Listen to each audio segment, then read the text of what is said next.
ناس كتير فاكرة إنه جديد، لكن المفاجأة إن مشروب سبيرو سباتس كان متداول في مصر من أكتر من 100 سنة، وبالتحديد من سنة 1920. تعالوا نشوف حكايته إيه. سبيرو سباتس كان طفل يوناني فقير عايش في كاليفورنيا، وبيشتغل في مهنة بسيطة في منحى العسل. لما أبوه مات جه على مصر يعيش مع عمه كان عنده شركة بسيطة بتنتج مشروب بالليمون، فاشتغل معاه وتعلم الصنعة.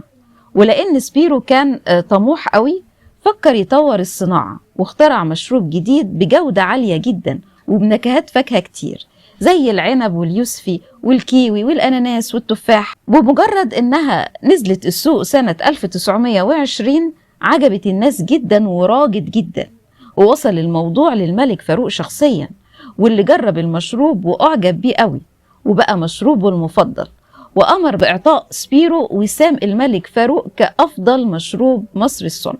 طبعا كان منح وسام الملك فاروق للمصنع ده نقلة كبيرة جدا، ووثقت عدسات الصحف والمجلات مشاركة مشروب سبيرو سباتس في الكثير من الفعاليات، زي مثلا الفوز بميدالية الملك فاروق الأولى كأفضل منتج متفوق على 65 مصنع في الوقت ده.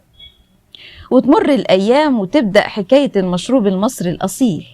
يعني كان مشروب سباتس راعي لبطولات الملك وقتها، وده بيعرفنا قد إيه هو كان المشروب رقم 1 في مصر والمنطقة. وطبعا كان بيحقق صادرات عالية جدا جدا ساهمت في الاقتصاد القومي. لكن في أواخر الخمسينيات غزت المشروبات الأمريكية والإسرائيلية السوق المصري، وتراجعت مشروبات سبيرو سباتس، لكن فضلت موجودة. مشروبات سبيرو سباتس كانوا بيقولوا عليها مشروب الذبابة علشان يعني اللوجو بتاعها، لكن في الحقيقة اللي مرسوم على اللوجو ده مش ذبابة، ده نحلة.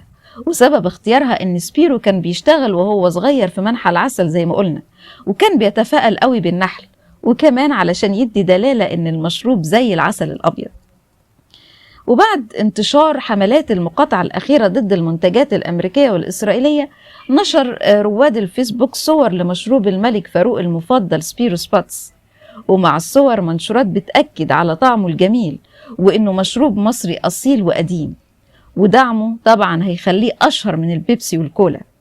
وبعدها نال المشروب إعجاب واسع من المستخدمين في مواقع التواصل الاجتماعي، وده طبعا بعد ما جربوه شافوا قد إيه طعمه جميل جدا، وكمان لأن سعره أقل من المشروبات التانية اللي بتدعم إسرائيل وأمريكا. حاليا الشركة مش ملاحقة على طلبات القهاوي والكافيهات والمحلات، ادعم صناعة بلدك. في أواخر أكتوبر سنة 2023 ظهر مشروب سبيرو سبات، ظهر فجأة كبديل لمشروبات الدول المعادية، وده طبعا بالتزامن مع المقاطعة اللي كل المصريين عملوها دعما لأشقائنا.